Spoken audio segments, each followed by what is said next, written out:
Patriotas de la Patria Grande, bienvenidos a otra emisión de 678. Buenas noches, compañeros columnistas del panel. Voy a presentar a nuestro invitado de hoy, que es Félix Kraus. Bienvenido, Félix. Gracias.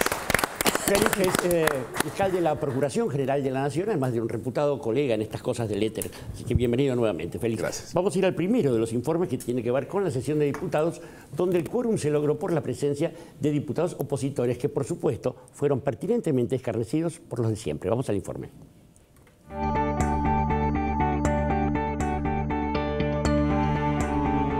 Un banco presente junto a todos los argentinos. Banco Nación. La aprobación de un paquete de leyes con la ausencia de la mayoría de la oposición.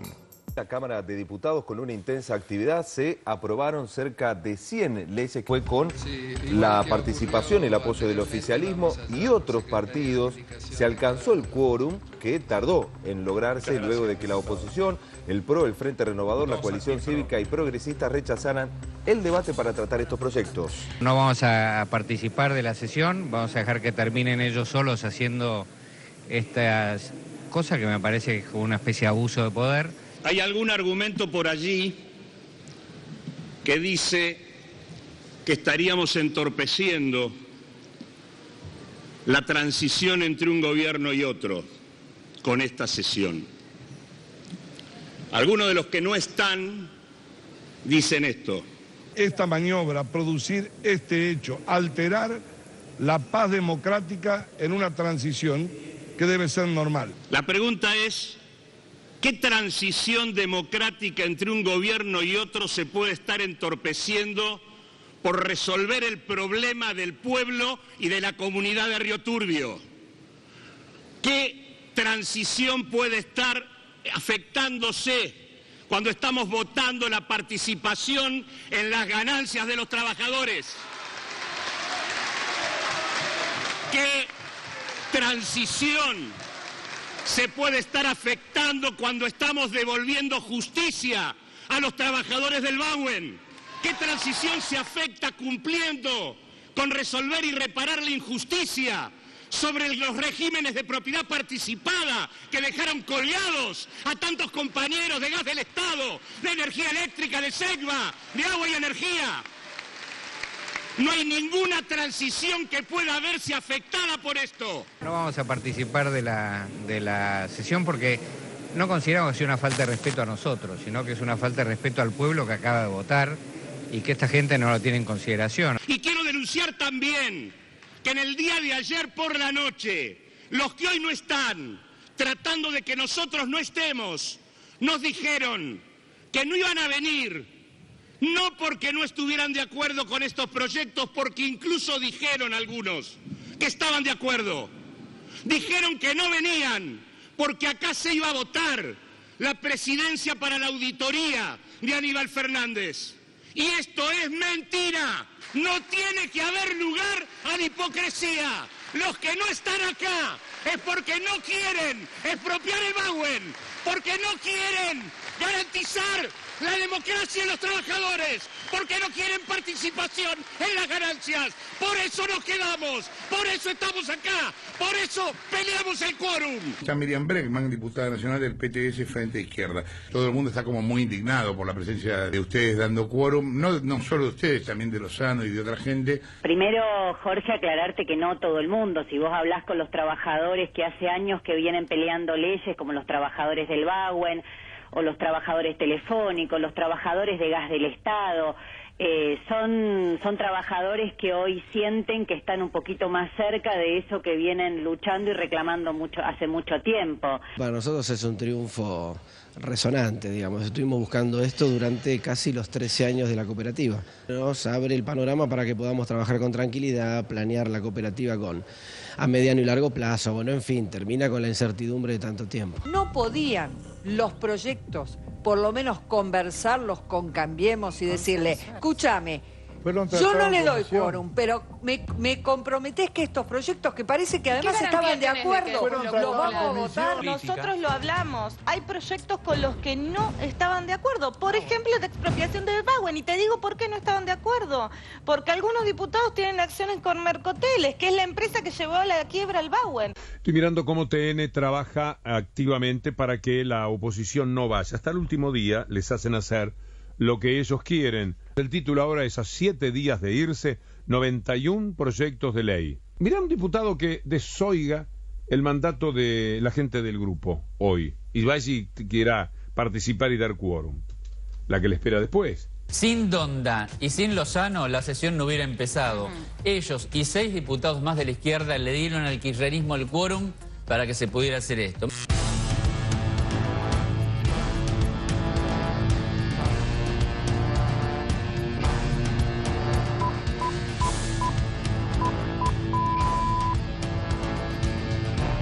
Ayer veía en algunas páginas digitales la estigmatización de los diputados que habían dado quórum como si dar quórum en una sesión de diputados fuera un delito. ¿Lo sentiste así?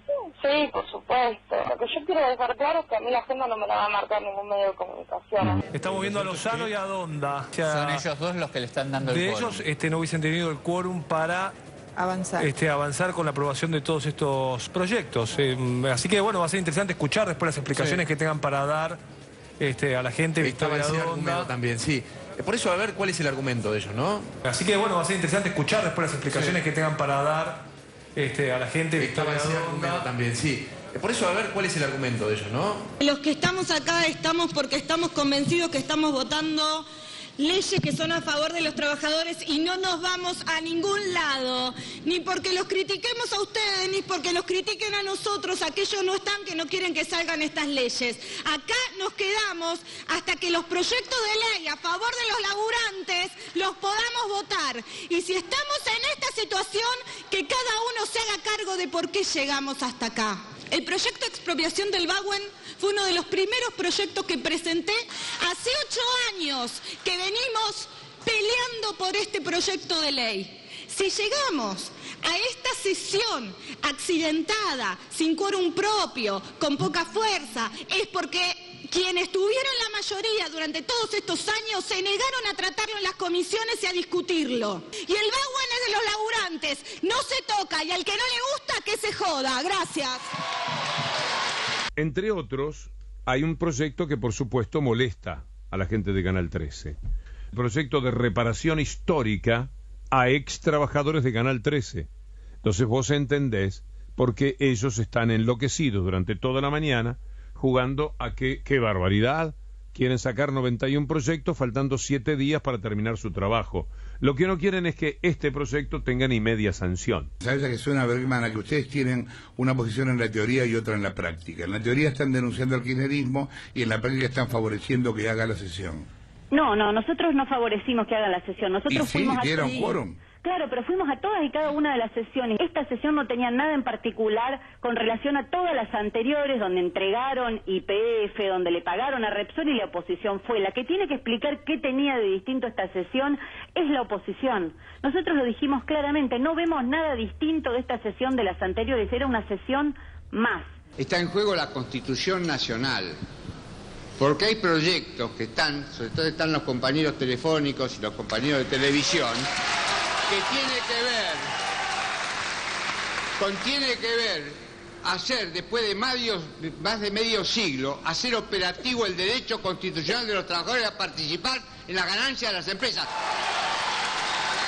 Acá tuvimos 129 presencias para votar en quórum. Entonces yo llamo a la reflexión, porque vinieron otros diputados, a los diputados que nos dieron quórum para que hoy los trabajadores de ATE y mineros estemos festejando como están festejando en Río Turbio, para que vuelvan al recinto, para que festejemos todos los trabajadores como es necesario que se efectivice.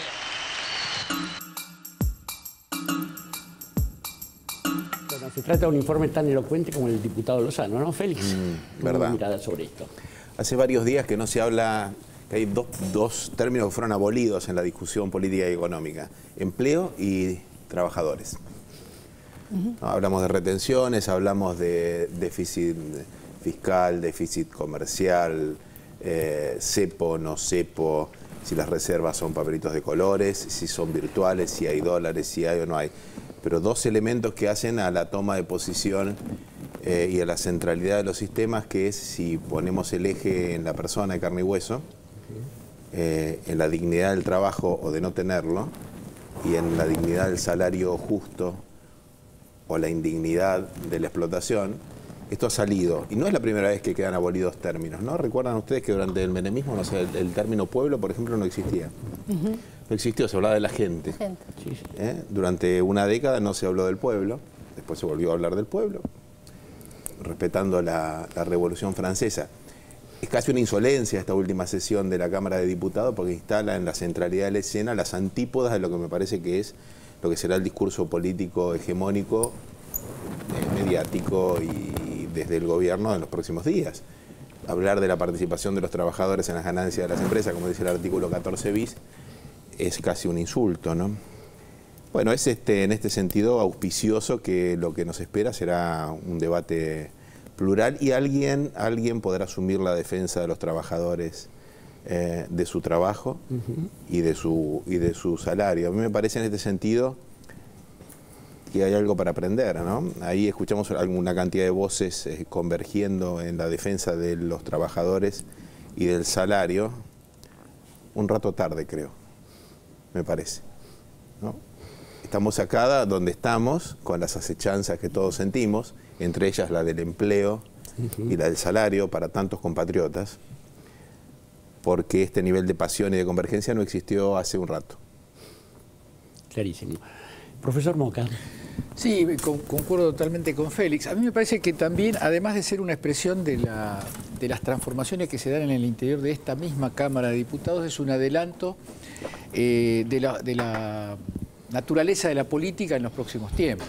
El que soñaba, los que soñaban con el 10 o 12% de diferencia y un macrismo arrasador con un viento de época nueva y casi sin oposición, está claro que ese no va a ser el escenario en la Argentina.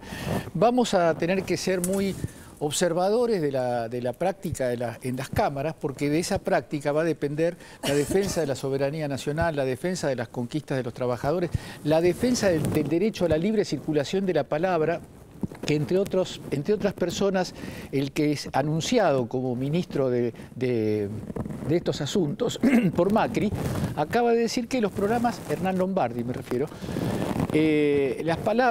los programas, tiene que haber muchos programas opositores, pero hay algunos programas opositores que faltan a la regla de la tolerancia, y entonces esos no los podemos admitir. Bueno, Hernán Lombardi tiene una visión muy particular de la democracia, porque la definición de lo que es tolerante e intolerante no está supeditada al gusto y a la opinión de un funcionario. Y lo otro que tendría que reflexionar Hernán Lombardi es si es o no una falta a la tolerancia decir que la presidenta mandó a asesinar al fiscal Nisman, decir que Aníbal Fernández es cómplice de un asesinato de 3 personas y además es narcotraficante. Todas esas cosas parece que, según Lombardi, porque nadie se ha referido a los programas que han hecho ese tipo de declaraciones, según Lombardi eso no es una falta a la tolerancia. Falta a la tolerancia es cuando se critica a ciertos medios y cuando se critica a ciertos personajes. Es una visión sesgada de la idea de tolerancia. Vamos a seguir hablando del mismo tema, pero vamos a ver otro informe que tiene que ver con lo mismo, que es el duro cruce entre Mariano Barrio, del diario La Nación, y el diputado Claudio Lozano. La aprobación de leyes en diputados. El cruce entre Mariano Obarrio de La Nación y Claudio Lozano. La izquierda siempre se come el amague del oficialismo, que siempre como estrategia le pone en los tratamientos parlamentarios algunos proyectos de ley que son la frutilla, como para atraer un llamador, y después por abajo le hace pasar proyectos que implican, por ejemplo, mucha carga fiscal, como el de yacimientos carboníferos fiscales hoy, que son 5.000 millones de pesos, inversión, y creación de organismos, crearon organismos, crearon una cantidad de nuevos gastos, ¿no? La verdad es que yo creo que eso revela un desconocimiento absoluto de lo que se discutió. La cuestión de la mina de Río Turbio es un tema a resolver, porque si no, no hay pueblo. ¿Y a usted le parece que lo tenía que votar hoy en la Cámara de Diputados? La verdad es que sin para consultar con el nuevo gobierno? El problema, el problema que vos tenés es que vos no tenés que ver con quienes viven ahí. Nosotros tenemos que ver con las organizaciones de trabajadores que sostuvieron frente a todo el embate neoliberal el intento de privatización y cierre de la empresa. Tenemos que ver también con los trabajadores de gas del Estado, de SECBA y de energía y de agua y energía que fueron vulnerados en sus derechos en el régimen de propiedad participada. Tenemos que ver con los trabajadores del Bauen, que hace más de una década que están en situación irregular y quieren tener el control sobre un hotel que están explotando. En realidad todos los temas eran temas que reparan injusticias de décadas. En el presupuesto de 2016 se votaron los 5.000 millones de pesos de Río Turbio. No, y tampoco en y este bueno, proyecto, y entonces, y los meten ahora, que le compromete el futuro ejercicio fiscal. Estás diciendo cosas que no son. Bueno, primero, no se comprometen recursos fiscales en ningún caso. Lo que hay es creación de organismos nuevos. Lo que hay en todo caso es el compromiso de asumir una deuda que se va a asumir con bonos. Si ustedes van a asumir 20.000 millones de dólares con Griesa, no veo por qué razón no van a asumir 1.600 millones de pesos con los trabajadores de gas del Estado. ¿Ustedes quiénes? Ustedes, Lozano, que votaron. Un poco más de respeto. A ver, sí, respeto. Respéteme, ¿cómo me dice ustedes que siempre les venden frutillas y les pasan un elefante por abajo? Lozano, siempre. Lo hicieron con aerolíneas, lo hicieron con aerolíneas, lo hicieron con el ANSES, terminaron con el ANSES financiando. Respetá porque yo no soy Cambiemos. Respetá y tenés códigos para discutir. Tengo códigos. No, sí, pero no, dijiste algo muy feo recién. Dijiste algo muy feo. Vos empezaste ilegalizando toda la discusión. Entonces bancate las respuestas.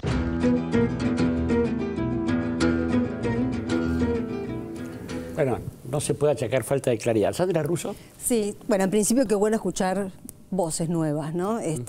Por lo menos que no estuvieron tanto en circulación. En segundo lugar, lamento, como decía Félix, que este paquete de leyes que favorecen en una gran mayoría a los trabajadores hayan quedado en el vagón de cola de este gobierno. Me hubiese gustado que tuviesen un poco más de prioridad. En tercer lugar, ya más o menos, creo que lo que estamos viendo también es la doble vara de la legitimidad, ¿no? El gobierno que acaba de ser electo ya viene desde los medios, ¿no? Siempre haciendo el análisis desde cómo se da la información en los medios, ya goza de una legitimidad de la cual el gobierno que termina nunca gozó. Como decía Pinedo, hay que respetar al pueblo que acaba de votar, cuando ellos nunca respetaron al pueblo que votó antes, en los 3 periodos anteriores. Y finalmente, también hablando de medios, ayer escuché, bueno, lo del Frente para la Victoria también fue importante, que hubo tres diputados que lo dejaron sin quórum, ¿no? Esa fue la conflictividad de esa sesión, fueron los de La Rioja. Escuché también en estos medios decir qué es lo que había pasado, por lo menos la versión que dieron ellos fue que Macri se comunicó en determinado momento con el gobernador de La Rioja, que había habido un llamado y en ese momento esos 3 diputados se retiraron. Ahora, esa escena de un presidente electo ofreciendo fondos discrecionales para manipular el quórum de una sesión en el Parlamento, bueno, esa misma actitud, si hubiese estado protagonizada por Cristina Fernández, ya todos nos podemos imaginar, ¿no?, la larga lista de epítetos que hubiese recibido. Y por lo menos en Intratables, ese tema, que fue por qué se retiraron los 3 diputados riojanos, qué fue lo que motivó que tuviera que fuera difícil ese quórum, ni siquiera se mencionó, porque es lo normal.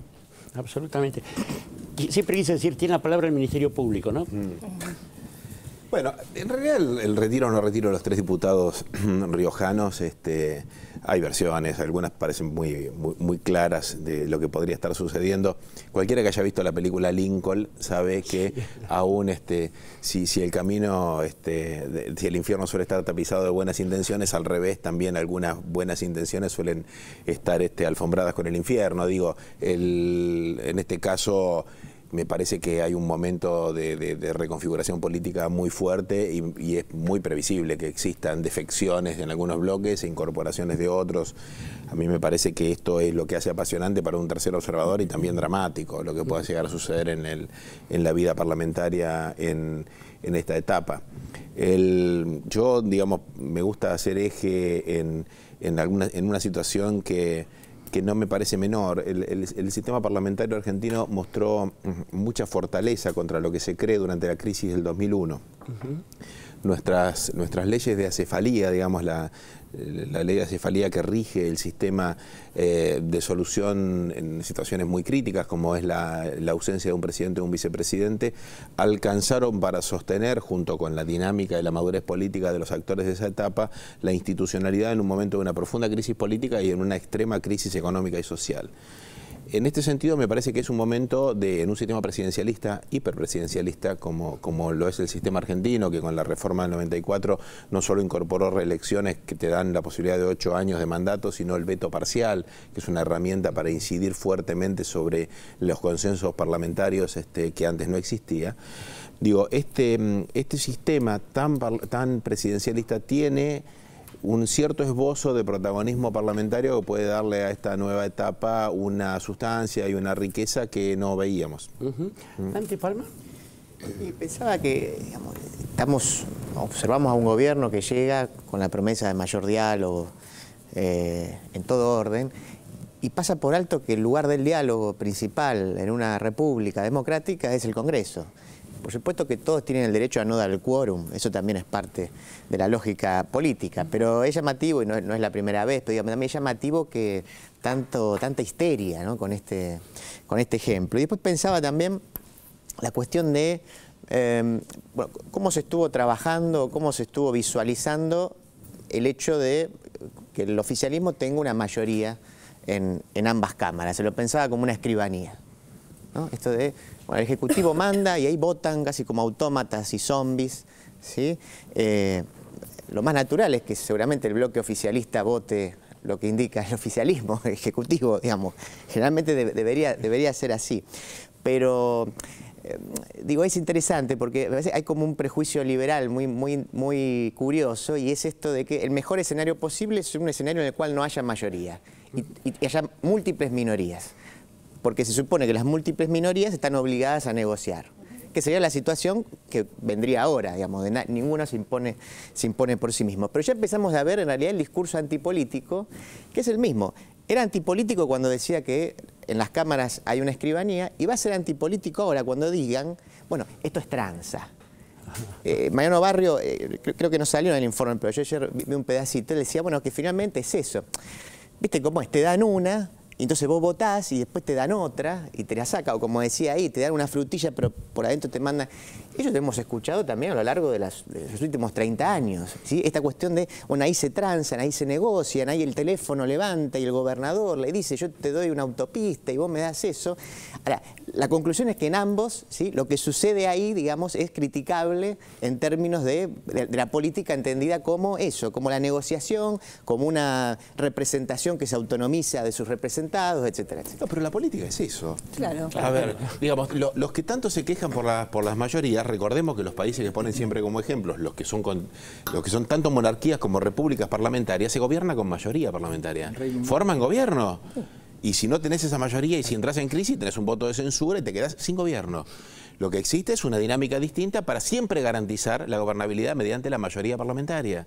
¿Cómo se consigue la mayoría parlamentaria? Precisamente con la negociación. Institucionaliza que muchas expresiones converjan en distintas fuerzas, y muchas fuerzas nunca sean las fuerzas hegemónicas en la política nacional, pero sí puedan, junto con otras fuerzas, formar gobierno muchas veces. Lo vemos todo el tiempo, sucedió en Portugal ahora, hace unos pocos días. De manera que nadie se sorprenda. Digo, la democracia no es la suma de las minorías. La democracia es el gobierno del pueblo que se expresa con el gobierno de las mayorías, bajo una u otra forma. En cualquier circunstancia, nos guste o no nos guste. Y eso que se llama despectivamente la tranza, es la negociación política por la cual se consiguen los objetivos. Y la negociación no es utópica, metafísica, no es un seminario de filosofía, es de intereses, y los intereses son legítimos. Si el senador por una provincia, digamos, tranza una ley contra beneficios para su provincia y concede está fenómeno. Y si el lobby está, digamos, de los demás intereses está inscripto en un sistema, eso es legítimo. Una cosa, digamos, es la negociación espuria o la ilegalidad, y otra cosa es la negociación que es el ágora, digamos, es el lugar donde se produce, la cocina donde la política se produce. Lo que pasa es que ese discurso presuntamente moralista es un discurso profundamente antipolítico. Es el discurso donde se quiere que los representantes del pueblo sean meros, digamos, actores de un show en donde no se discutan intereses, donde no se representen sectores concretos de una nación heterogénea como es la nación argentina. Si un senador de una provincia representa férreamente los intereses de su provincia, o un diputado representa férreamente los intereses del pueblo, que en definitiva es el pueblo de la provincia porque es el distrito por el que fue electo, está muy bien que eso sea así, porque la otra alternativa es que represente a las corporaciones o a las empresas que le pagan. Entonces, que negocie una obra pública contra, digamos, su voto respecto de un asunto que al fin y al cabo no le compromete los principios, porque si no, no lo votaría, es lo correcto. Eso es la política, eso es la democracia. Lo que sucede es que este discurso presuntamente de modernización y de la etapa superior de la política, donde todos somos amigos, es un discurso integrista. Es el discurso de la política como espectáculo, de la sociedad del espectáculo. Inmediatamente atrás del telón de esto está el abismo, ¿no? Sí, deberían ver esa película Lincoln que recomendabas, que a claro, no les molesta, y ahí